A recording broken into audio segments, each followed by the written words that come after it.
I once believed I understood what love truly meant. It wasn't about fireworks or dramatic gestures.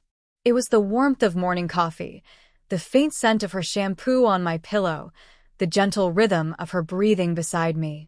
That was my idea of love. Her name was Rachel.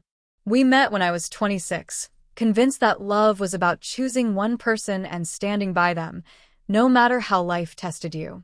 I'm 38 now, and I've learned that sometimes standing by someone means standing completely alone. The first sign that something had shifted wasn't loud. It was silence. A heavy kind that filled the space even when we were both there. She'd come home, toss her purse on the counter, and sigh, "I'm exhausted," before vanishing into the shower. No kiss, no small talk, no spark. I told myself it was work stress, just a rough patch. Every marriage has them. I started cooking more, leaving her notes on the mirror. "Hope today's lighter. Miss you." Most went unanswered. Still, I kept trying because that's what men like me do. We hold on, even when it hurts to keep our grip. Then came the gym membership. She said it was about self-care, about feeling good in her own skin. I supported her. I wanted her to be happy, whatever that meant. But soon I realized she wasn't just reclaiming her body, she was reclaiming her distance. Her phone started lying face down. Notifications vanished before I could even see them. Once, I caught a name I didn't recognize, Evan. She said he was her trainer. The way she said it made my stomach twist, but I brushed it off. Paranoia, right? Only insecure men check their wives' phones. That's what I told myself. Weeks passed, and her laughter came back. But it wasn't for me. She smiled at messages, hummed while getting ready, left early, came home late. When she hugged me, it felt like the ghost of a memory, arms without warmth. Nights became the hardest part, lying beside someone who felt miles away. Then one Friday, she said she had a girls' night. I kissed her forehead, watched her leave, and told myself to trust her. An hour later, I saw she'd forgotten her tablet. I don't know what made me open it. Pain, curiosity, or maybe the truth I already sensed. Messages. Photos. Him. Smiling, shirtless, sitting beside her in a dim restaurant. Her head on his shoulder. The timestamp read last weekend, the night she said she was with her sister. My heart didn't break. It just slowed, like it was done pretending.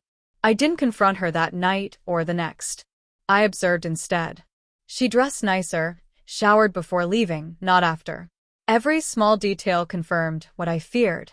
2 weeks later, a friend mentioned seeing her downtown with someone. My throat went dry, but I thanked him.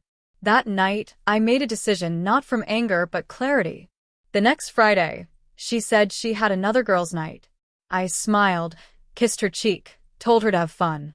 She looked relieved, like she'd been waiting for my silence. After she left, I waited half an hour, grabbed my jacket, and drove. Her car wasn't hard to find, parked near a quiet boutique hotel. My hands trembled, but I steadied them. At 8:17, she walked in, laughing, her hand brushing a man's arm, Evan. The look in her eyes said everything. The smile that once belonged to me was now his. Still, I couldn't turn away. I needed to see it, to burn the illusion completely. At 9:04, I walked into the lobby. Soft music drifted through the walls. I didn't ask the receptionist anything. I just stood there long enough to see her reflection in the elevator mirror as the doors closed. Her hand was in his. She was glowing like she did when we first met. And in that moment, something inside me finally went quiet. I walked back to the car, sat there in the dark. No rage, no panic, just stillness. The kind that comes when a storm has finally passed. And I thought about the man I had tried so hard to be. Patient, supportive, blind when I had to be.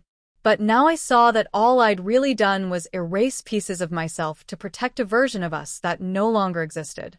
Around 10:30, a light flickered on in one of the corner rooms. 2 faint silhouettes appeared behind the glass. My chest felt hollow. I didn't need more proof. The truth was already carved deep enough. I drove home. Every red light felt like it lasted forever.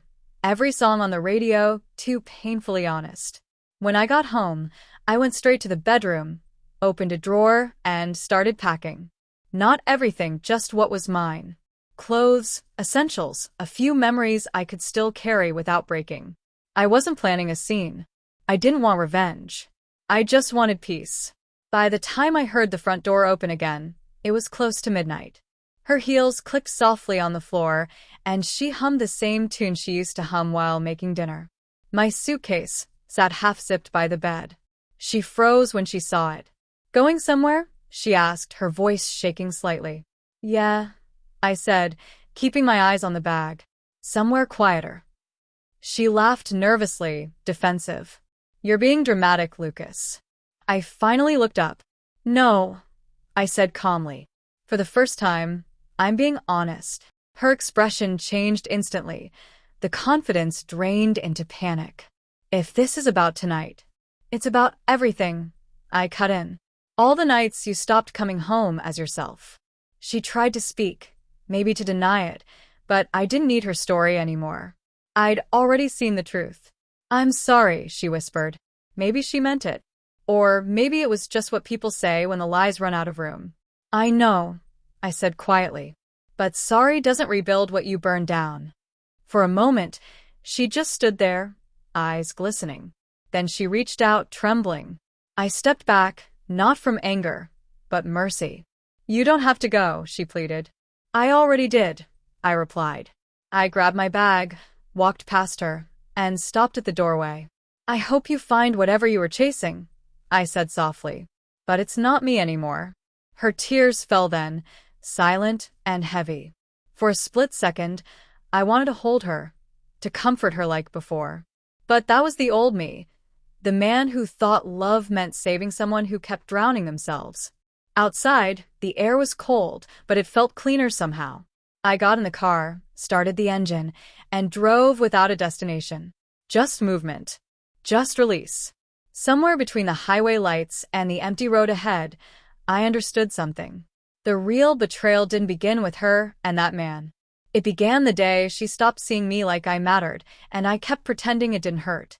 Healing, I realized, starts when you stop trying to fix what was never meant to survive. The next morning, I sent her a message. "I'm not angry, just done." No threats, no explanations.